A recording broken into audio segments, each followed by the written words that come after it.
put up the tweet that just caught my eye, and I'm like, you know what? I got to get my friend here on the show to account. Daniel Jeremiah, we're about 2 to 3 years away from personnel departments not caring about 40 times.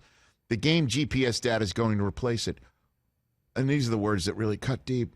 Who cares what he ran in the 40? I know exactly how fast he ran in game conditions, and I have 5 years of data for context. And I know he's not saying that himself. He's putting, those are the words that actual executives are saying. And I'm like, what are you doing? Is he trying to, Daniel Jeremiah, are you trying to end Fight Club? Is that what you're trying to do? Are you trying to end it? Look, what are you doing? What's going on? This has been perceived by some as a retaliation for what the slander that you gave Fred the Sled at the Combine. When I tried to introduce when you tried to name the sled that was used out there as Fred the Sled, I thought it was awful, and Belichick himself loved it. Loved it.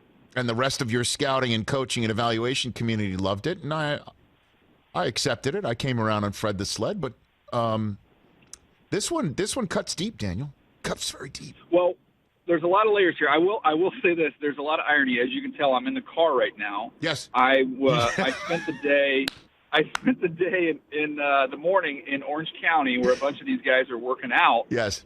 And kind of put a bunch of these players through like a mock pro day so they could get ready because there's no combine. Just kind of give them a dry run so these kids can go out and really perform and do their best at their pro day. Right. So I did find it interesting that I was out this morning timing 40s before coming on to join you, Rich. And I got to say, it's the first time since 2012 where I was really at pro day setting where where you're kind of running it and your numbers matter. And I felt kind of like a house cat today. Like I was back out in the wild, and it took just. So is the irony even heightened by the fact that you used GPS to get to the site to time your 40s, Daniel?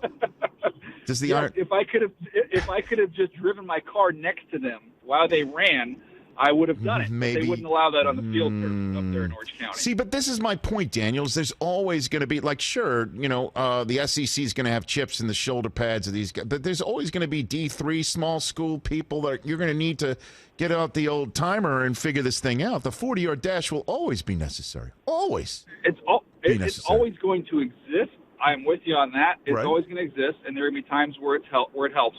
I would say that its significance in the process has already been diminished to a degree and is going to continue down that way. I still think we do it.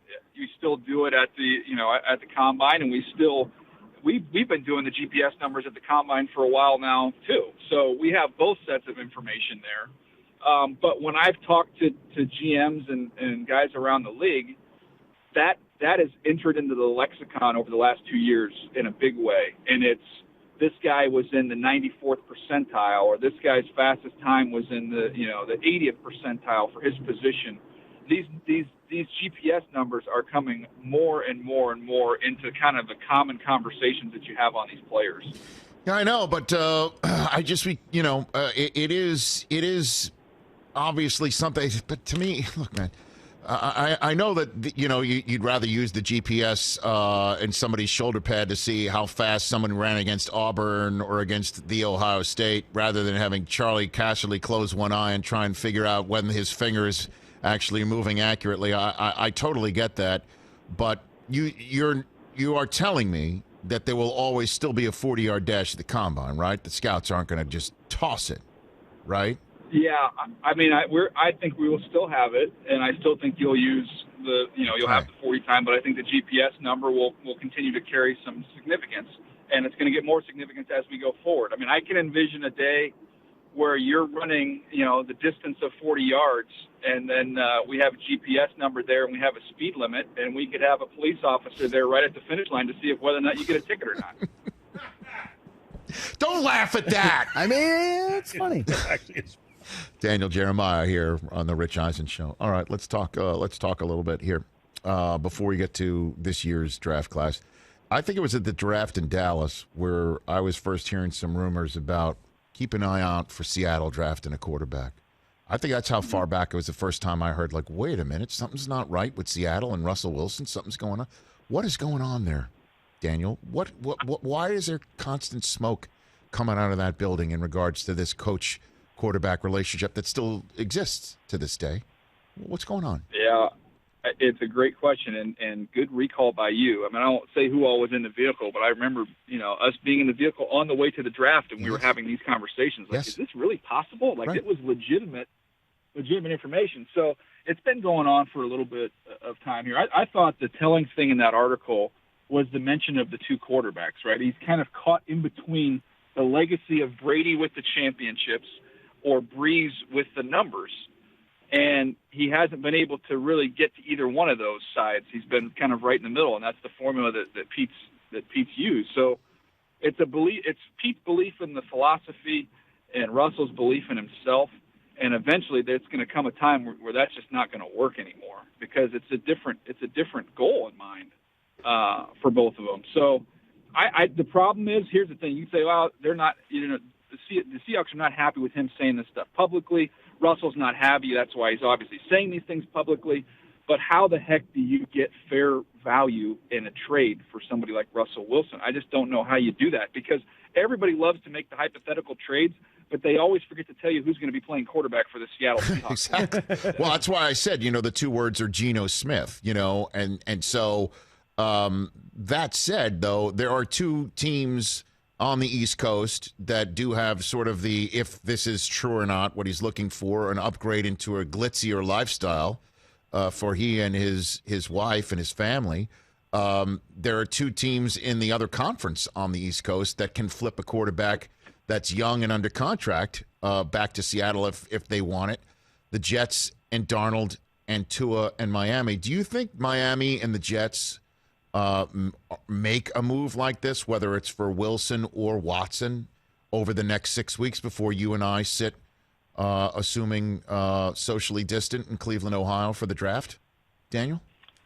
It's interesting. When you look at those two quarterbacks and those two teams, I would say Miami would make sense with both, right? Obviously, everybody's going to make sense for Deshaun Watson at his age and his skill set. But I would say with their team kind of ready to win, more so right now, I would think Russell Wilson would make some sense there. The Jets, to me, would be more of a Watson or the draft would make more sense. I don't think Russell's as great a fit there. It's just going to be you watch the team every week, Rich. I mean, they've got some foundational pieces, but they've got a lot of picks this year and next year, and that's going to kind of be key for them to be a really good team. But I don't think they're ready right now for Russell Wilson. Yeah, I guess, but you can covet what you see, and obviously if anybody knows what Russell Wilson can do to a defense, it's somebody, who has been trying to coordinate against him, and the Jets' new head coach there. So what do you think the Jets'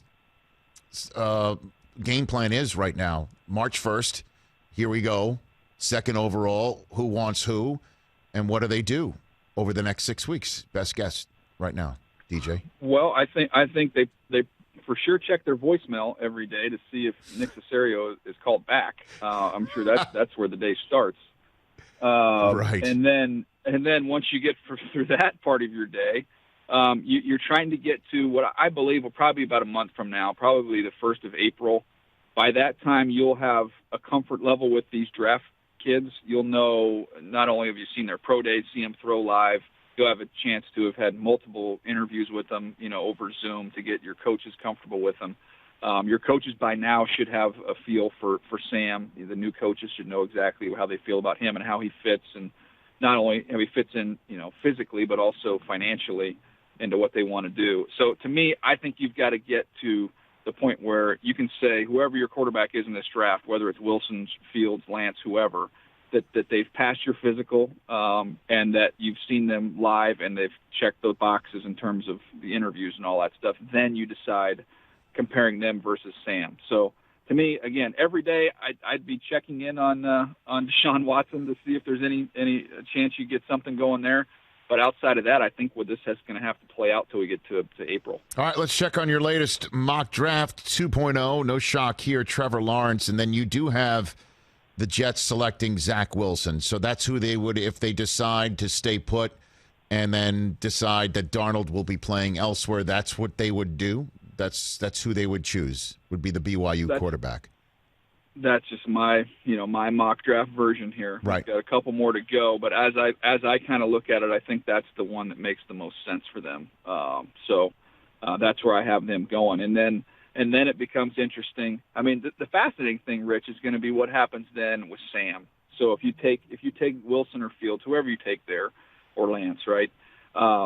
Everybody's kind of looked at it and said, okay, do you get a second-round pick for Sam? Is it a second-round pick this year? Is it a second-round pick next year? Could you maybe even squeeze a late one out of one of these teams?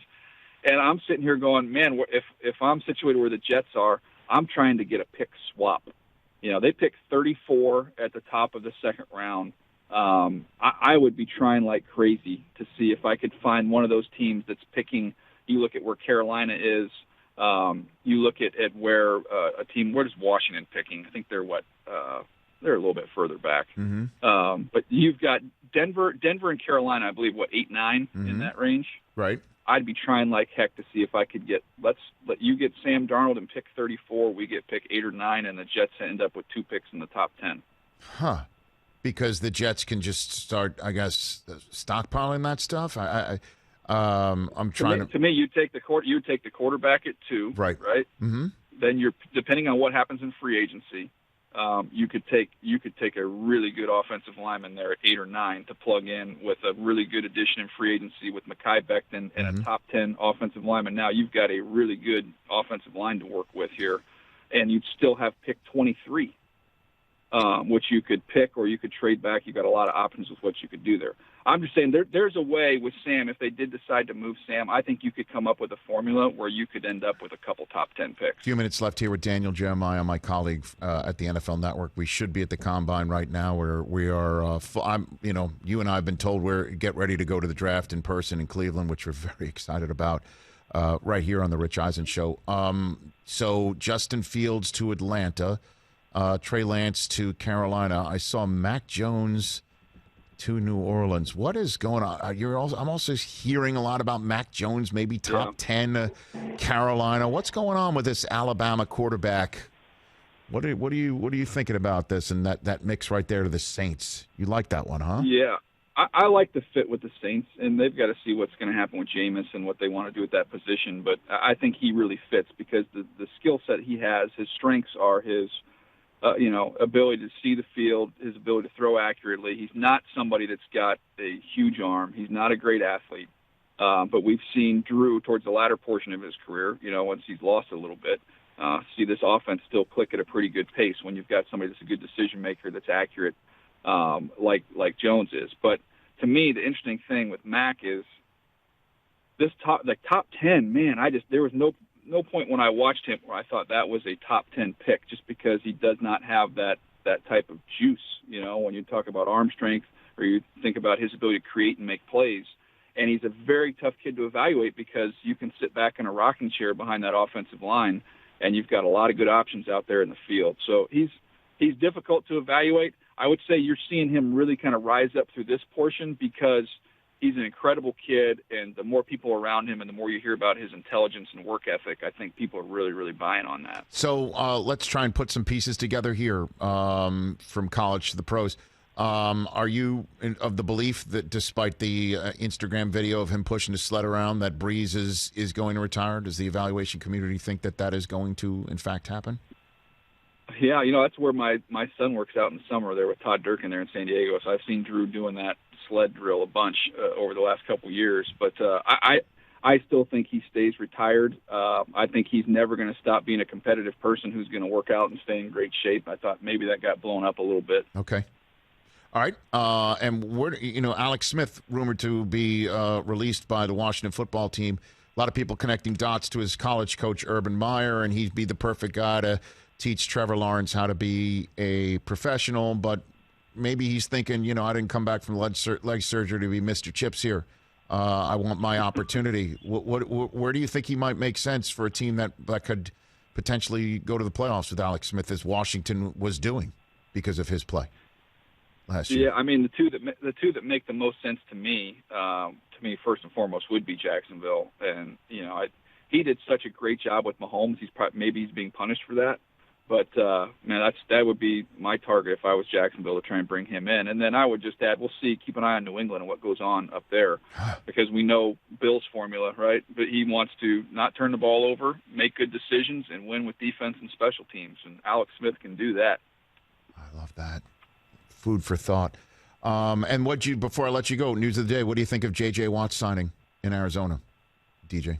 Yeah, I found that out while I was out there on the field today. I was shocked. I did not see that one coming. It didn't seem like a real natural fit, but you get a chance to, if they can stay healthy up there up front and reuniting with Hopkins, I guess all they need is Watson. They can just get the whole gang back together. No, I think they got Murray, but why don't you think it would be a fit? You think, because can JJ, he can play interior, right? I mean, JJ can fit as a player. I just thought he was going to try and cherry pick a team that he thought could get him to the winner's circle. You don't think Arizona to the winner's circle? Ooh. I like Arizona, but I would have thought, to me, I looked at a team like Buffalo, and as far as they went last year and the pieces that they had in place, right? And I know you can talk about the Murray miracle that they beat them, but to me, I thought Buffalo was closer to the finish line, and I thought JJ was going to go someplace maybe be that last piece.